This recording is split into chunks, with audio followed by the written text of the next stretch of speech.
में आपका स्वागत। मैं राहुल ओझा आपके साथ। देखिए, बांकीपुर उपचुनाव में सियासी घमासान जारी है। महागठबंधन में सीट को लेकर के तकरार जारी है।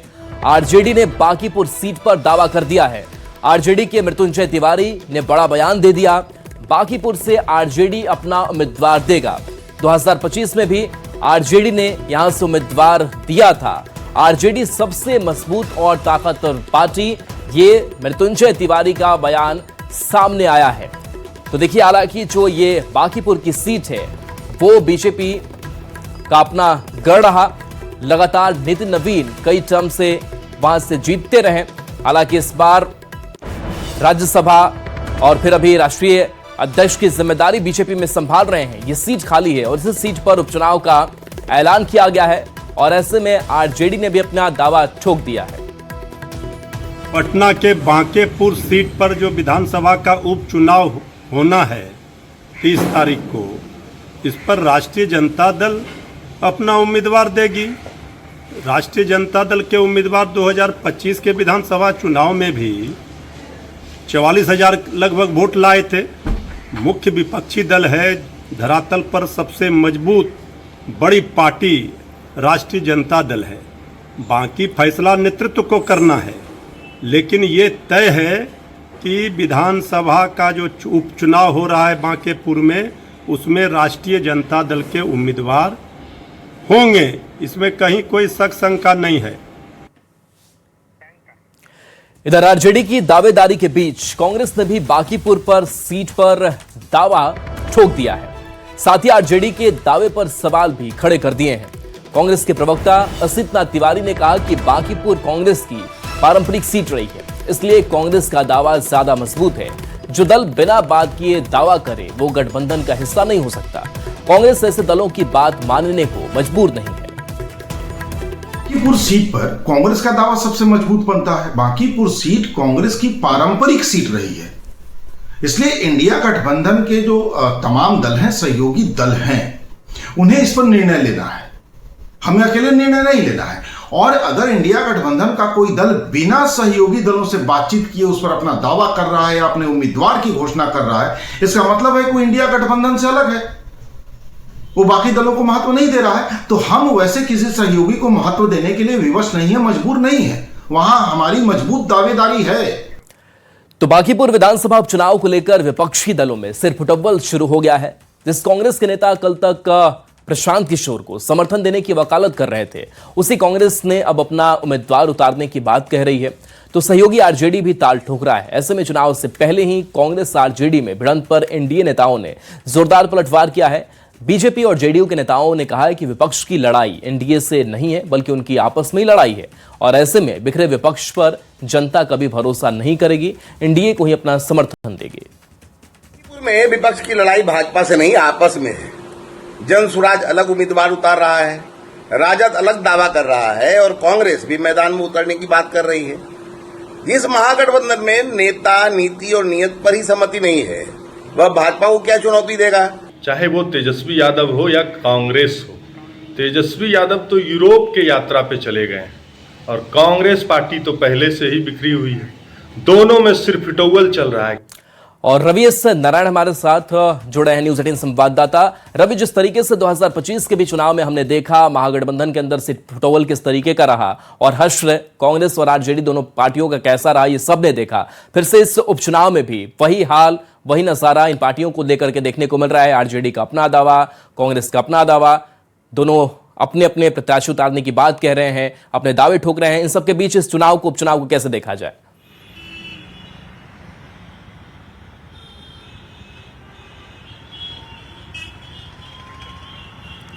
रवि, आवाज आप तक पहुंच पा रही है? तो रवि, शायद रवि आवाज पहुंच पा रही है आप तक?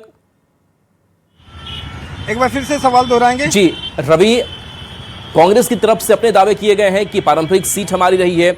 दूसरी तरफ आरजेडी ने भी दावा ठोक दिया कि हम अपना प्रत्याशी उतारेंगे। हालांकि कल तक कांग्रेस की तरफ से कहा जा रहा था कि प्रशांत किशोर का समर्थन हम करेंगे, लेकिन अब अपने अपने दावे और अपना अपना आलाप है। इस तरीके से अब कैसे इस उपचुनाव को देखा जाए महागठबंधन के नजरिए से, या फिर कहें भी उस महागठबंधन को देखिए, यही बात जो है वो बांकीपुर विधानसभा को लेकर के जो चुनाव होना है और आज से नामांकन शुरू है और उससे पहले जो है वो गठबंधन में जो है तकरार शुरू हो गई है। और पहले जो कांग्रेस कह रही थी कि प्रशांत किशोर को समर्थन जो है वो देना चाहिए और एकजुट होकर के जो है ये लड़ाई लड़नी चाहिए ताकि बीजेपी को मात दी सके, लेकिन आरजेडी का जो दावा है वो शुरू हो चुका है। आरजेडी ने कहा है कि सबसे बड़ी बात है कि देखिए 2025 में आरजेडी ने यहाँ से अपना उम्मीदवार दिया था, रेखा गुप्ता जो है वहाँ से उम्मीदवार हुई थी और लगभग 40,000 से ज्यादा वोट उनको पड़े थे। तो आरजेडी का कहना है कि यहाँ पे जब उनका उम्मीदवार मजबूती से चुनाव लड़ रहा है तो उसका उम्मीदवार यहाँ पे जरूर होगा। लेकिन सबसे बड़ी बात है कि यहाँ पे जो आरजेडी ने घोषणा कर रही है, दावा ठोक रही है, लेकिन किसी भी सहयोगी दलों से अभी तक बातचीत नहीं हुई है और जिसके कारण कांग्रेस की नाराजगी है। उनका कहना है कि अगर बिना सहयोगी दलों के अगर समर्थन के बिना सहयोगी दलों से बात किए हुए अगर उम्मीदवार का दावा किया जाता है तो ये कहीं ना कहीं गलत है, उस पर कांग्रेस का भी दावा बनता है। क्योंकि पिछले विधानसभा में आप अगर देखेंगे 2025 का जो विधानसभा का चुनाव था, उस विधानसभा के चुनाव में भी जो है वो आरजेडी और कांग्रेस के बीच में कई सीटें थी, आधा दर्जन से ज्यादा सीटें थी, जहां पे फ्रेंडली फाइट बताया गया। आरजेडी के और कांग्रेस के दोनों के उम्मीदवार जो है वो चुनाव लड़ रहे थे और यही कारण था कि वहां से जो है वो बड़ी हार हुई थी। और इस उपचुनाव में जो बांकीपुर का उपचुनाव है, इसे लेकर के एक बार फिर से जो है कांग्रेस और आरजेडी जो है वो आमने सामने है। ऐसे में अगर एकजुटता नहीं रहेगी तो फिर बीजेपी से चुनाव लड़ना जो है वो बड़ा मुश्किल हो जाएगा। लेकिन अभी उम्मीदवारों की जो है वो घोषणा नहीं हुई है। निश्चित रूप से आरजेडी जो तेजस्वी यादव हैं उनके प्रमुख यहाँ पे जो कार्यकारी राष्ट्रीय अध्यक्ष हैं और कांग्रेस के आला कमान जो है आपस में मिलकर के तय करेंगे। लेकिन ये जो दावा है ये निश्चित रूप से विपक्ष को जो है वो परेशानी पैदा कर सकता है। जी, और ये जो परेशानी महागठबंधन के अंदर से उपज रहा है, ये परेशानी एनडीए को बीजेपी को कितना फायदा पहुंचा सकता है? बीजेपी के लिहाज से अगर इस सीट को देखें तो गढ़ भी रहा ये बीजेपी का अपना। देखिए, बीजेपी माइलेज में पहले से है, वो इसलिए भी है कि यहाँ पे लगभग 30-35 सालों से जो है वो बीजेपी का कब्जा है। और दूसरी सबसे खास बात है कि ये बांकीपुर जो सीट है वो बीजेपी के जो राष्ट्रीय अध्यक्ष हैं नितिन नवीन का सीट है और बीजेपी किसी कीमत पर इस सीट को जो है वो हल्के में नहीं लेगी। यहाँ पे पूरी ताकत न सिर्फ नितिन नवीन राष्ट्रीय अध्यक्ष होने के नाते बल्कि बीजेपी की पूरी टीम जो है यहाँ पे लग गई है। पिछले दिनों बीजेपी के जो कोर कमेटी की बैठक हुई, सम्राट चौधरी के नेतृत्व में, वहाँ पे लगातार बातें हुई कि यहाँ पे पिछले बार जो चुनाव है उससे ज्यादा सीट जो है वहाँ से ज्यादा संख्या से इसको जीता जाए। तो इसे लेकर के देखिए, अगर एकजुट होकर के बीजेपी लड़ रही है, पूरा दमखम लगा रही है, ऐसे में अगर विपक्ष की एकजुटता नहीं होगी तो फिर ये बड़ा मुश्किल हो जाएगा विपक्ष के लिए और बीजेपी को जो है वो माइलेज मिलता रहेगा। जी, आरजेडी के प्रत्याशी की अगर बात करें तो क्या 2025 वाला ही प्रत्याशी दोहराया जाना है आरजेडी की तरफ से या फिर कुछ सोच रहे होंगे? लालू प्रसाद यादव, तेजस्वी यादव हालांकि वो यूरोप टूर पे हैं अभी। देखिए, यहाँ पे आरजेडी में जो तय करना था, माना जा रहा है कि लगभग तेजस्वी यादव ने तय कर दिया है और तय करने के बाद ही जो है वो यूरोप की यात्रा पे निकले हैं। अब माना जा रहा है, हालांकि आधिकारिक रूप से घोषणा की जाएगी 1 से 2 दिनों में, लेकिन माना जा रहा है कि पिछले बार जो उम्मीदवार यहाँ पे थी वही उम्मीदवार जो है आरजेडी फिर से रिपीट कर सकती है, क्योंकि यहाँ पे कोई नया चेहरा जो है वो पहली बार एक्सपेरिमेंट करने के लिए उपचुनाव में इतना मजबूत कोई चेहरा नहीं है।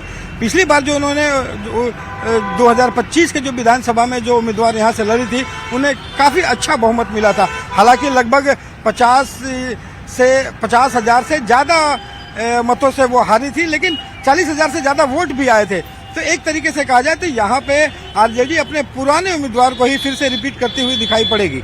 जी, कांग्रेस के पास कुछ होने के लिए ज्यादा होता नहीं है, चूंकि आरजेडी से उससे लीड लेना या फिर आरजेडी को नुकसान पहुंचाना, ऐसी मंशा कई बार नजर आई। क्या उसी मंशा से कांग्रेस की तरफ से प्रत्याशी उतारा जा सकता है? हालांकि इस बात की संभावना फिलहाल बयानों में नहीं समझ में आ रहा है।